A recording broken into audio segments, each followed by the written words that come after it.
और अपोजिशन का तो यहां तक कहना है कि वोटिंग का पूरा मैच ही फिक्स्ड है। इमेजिन करो, तुम एक क्रिकेट मैच देख रहे हो और एम्पायर जिसपे तुम 100% ट्रस्ट करते हो वो सारे डिसीजन ले रहा है। मैच के बीच में एक न्यूज आती है कि एम्पायर पे फिक्सिंग का इल्जाम लगा है। तुम्हारे दिमाग में क्या चलेगा? एग्जैक्टली यही हो रहा है अभी इलेक्शन कमीशन ऑफ इंडिया के साथ। वही इंस्टीट्यूशन जिससे हम एक्सपेक्ट करते हैं कि वो फेयर एम्पायर बनके मैच के सभी डिसीजंस लेगा, वो अब खुद कंट्रोवर्सी के बीच में है। और इस बार इल्जाम छोटे मोटे नहीं है, सीधा voter list manipulation, biased behaviour और अपोजिशन का तो यहां तक कहना है कि वोटिंग का पूरा मैच ही फिक्स्ड है। राहुल गांधी बोलते हैं महादेवपुरा में 1 लाख वोट्स चोरी हुए हैं। इलेक्शन कमीशन कहता है प्रूव करो वरना माफी मांगो। ये सिर्फ एक कॉन्स्टिट्यूएंसी की कहानी नहीं है। बिहार से लेके दिल्ली तक, पार्लियामेंट से लेके स्ट्रीट प्रोटेस्ट तक, कंट्रोवर्सी का स्केल नेशनल लेवल का हो चुका है। और आज हम आपको पूरा ब्रेकडाउन देंगे, कैसे ये मैटर स्टार्ट हुआ, पॉलिटिकल ड्रामा कैसे अनफोल्ड हुआ, लीगल लूपहोल्स क्या हैं। देखो, इलेक्शन कमिश्नर की पावर समझना इंपॉर्टेंट है। कॉन्स्टिट्यूशन के आर्टिकल 324 में लिखा हुआ है कि इलेक्शन कमीशन का काम है फ्री और फेयर इलेक्शंस करवाना।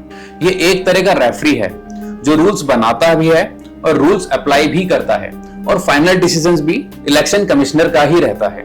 इलेक्शन कमिश्नर के पास कंट्रोल होता है वोटर लिस्ट का, इलेक्शन शेड्यूल का, पोलिंग कैसे होगा, ईवीएम का सिक्योरिटी, काउंटिंग प्रोसेस और फाइनल रिजल्ट तक का।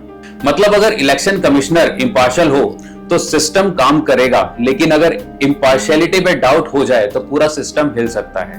हिस्टोरिकली इलेक्शन कमिश्नर को काफी रेस्पेक्ट मिली है। टी.एन. शेषान का नाम तो आपने सुना ही होगा।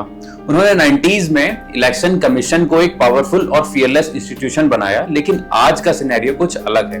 कुछ लोग कह रहे हैं कि इलेक्शन कमिश्नर की इमेज एक टूथलेस टाइगर बन गई है जो रूलिंग पार्टी के अगेंस्ट एक्शन लेने में हेजिटेट करता है। अब आते हैं कर्नाटक के महादेवपुरा केस पे। राहुल गांधी का क्लेम था कि यहां वोटर लिस्ट में बहुत सारे डुप्लीकेट एंट्रीज हैं, कुछ लोग फेक एड्रेसेस के साथ रजिस्टर्ड हैं और कुछ वोटर्स में मल्टीपल कॉन्स्टिट्यूएंसीज में वोट दे चुके हैं। उन्होंने एक एग्जाम्पल भी दिया, शकुन रानी एलिजिडली एक ही इलेक्शन में 2 अलग जगह वोट डाला। ये एक बहुत सीरियस एलिगेशन है, क्योंकि अगर वोटर्स डुप्लीकेशन होता है तो रिजल्ट की इंटीग्रिटी खत्म हो सकती है। इलेक्शन कमीशन ने तुरंत बोला फॉर्मल एफिडेविट दो, नहीं तो माफी मांगो। ये थोड़ा अनयूजुअल था, क्योंकि आमतौर पे इलेक्शन कमीशन इन्वेस्टिगेशन अनाउंस करता है, लेकिन यहां पहले ही काउंटर अटैक हुआ। कर्नाटक के चीफ इलेक्टोरल ऑफिसर ने वेरीफाई किया तो उन्होंने कहा कि राहुल गांधी के दिए एग्जाम्पल वीक हैं।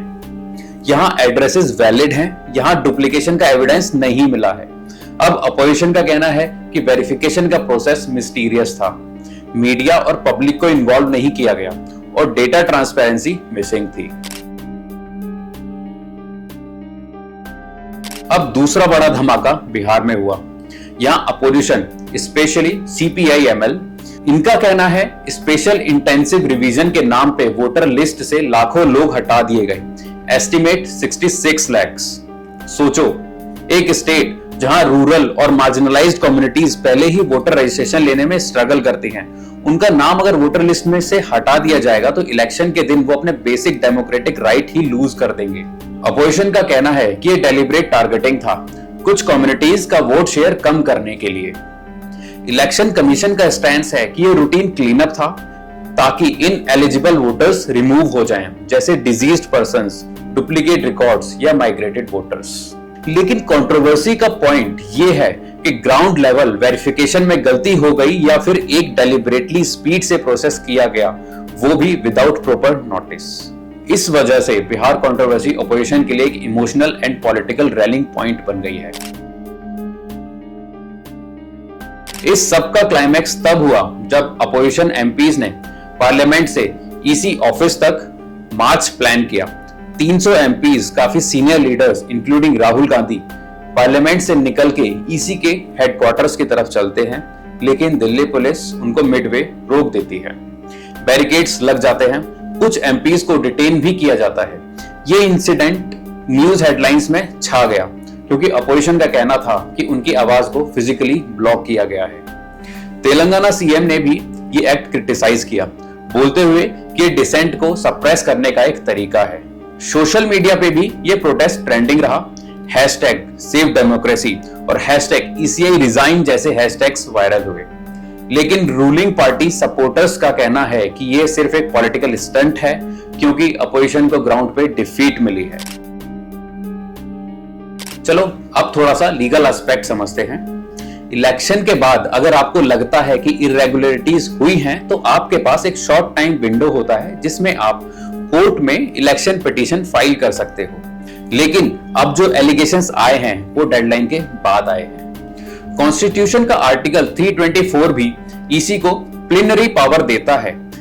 मतलब अगर सिचुएशन ग्रेव है तो ईसी अपनी मर्जी से भी एक्शन ले सकता है, इवन डेडलाइंस के बाद भी। सुप्रीम कोर्ट ने पास में कहा भी है कि ईसी का काम सिर्फ इलेक्शन कंडक्ट कराना नहीं है, बल्कि इंश्योर करना है कि प्रोसेस फ्री एंड फेयर हुआ है। तो लीगली ईसी के हाथ बंधे नहीं हैं, लेकिन प्रैक्टिकल पॉलिटिक्स में विल पावर काफी रोल प्ले करते हैं। अब ईसी ने सारे एलिगेशंस रिजेक्ट कर दिए हैं। उनका कहना है कि वोटर लिस्ट रिवीजन एक रेगुलर प्रोसेस है और कोई भी एलिजिबल वोटर इंटेंशनली रिमूव नहीं किया गया। महादेवपुरा केस में उन्होंने बोला कि राहुल गांधी के एग्जाम्पल इनएक्यूरेट हैं और बिहार केस में रिमूवल फैक्चुअल ग्राउंड्स पे हुआ है। क्रिटिक्स का कहना है कि ट्रांसपेरेंसी मिसिंग है। अगर सब कुछ क्लीन है तो पब्लिक ऑडिट क्यों नहीं करवा देते? वीवीपीएटी स्लिप्स का 100% वेरिफिकेशन क्यों नहीं हो रहा? ये सवाल लोग बार बार पूछ रहे हैं। ये कोई पहली बार नहीं है जब ईसी पर एलिगेशंस लगाए गए हैं। पिछले कुछ इलेक्शंस में भी ईवीएम टेम्परिंग, एमसीसी एनफॉर्मेंस बायस और मॉडल कोड के सेलेक्टिव एप्लीकेशंस के एक्यूजेशन आए हैं। पब्लिक ट्रस्ट एक फ्रेजाइल चीज है और ये सिर्फ पॉलिटिकल क्लास का इशू नहीं है, आम वोटर्स का भी मोरल हिट होता है। फ्यूचर के लिए एक्सपर्ट्स रिकमेंड करते हैं, पहला 100% वीवीपीएटी वेरिफिकेशन, दूसरा इंडिपेंडेंट थर्ड पार्टी ऑडिट, तीसरा पब्लिकली एक्सेसिबल वोटर लिस्ट, चौथा ईसी अपॉइंटमेंट्स का ट्रांसपेरेंट प्रोसेस। अभी सीईसी और ईसीस का सिलेक्शन प्रोसेस भी कंट्रोवर्सी में है। तो ये था इलेक्शन कमीशन का latest controversy saga. Allegations, protest, legal angles और पब्लिक ट्रस्ट का क्राइसिस। आपको क्या लगता है, क्या ये बस पॉलिटिकल ड्रामा है या सच में हमारी डेमोक्रेसी का फाउंडेशन शेक हो रहा है? कमेंट में अपना ओपिनियन जरूर देना, क्योंकि ऐसे इश्यूज पे सिर्फ वोट डालना काफी नहीं होता, इन्फॉर्म्ड रहना भी उतना ही इंपॉर्टेंट है। हम मिलते हैं नेक्स्ट वीडियो में, तब तक के लिए स्टे अवेयर, स्टे इन्फॉर्म्ड और सवाल पूछते रहो। Thank you. जय हिंद।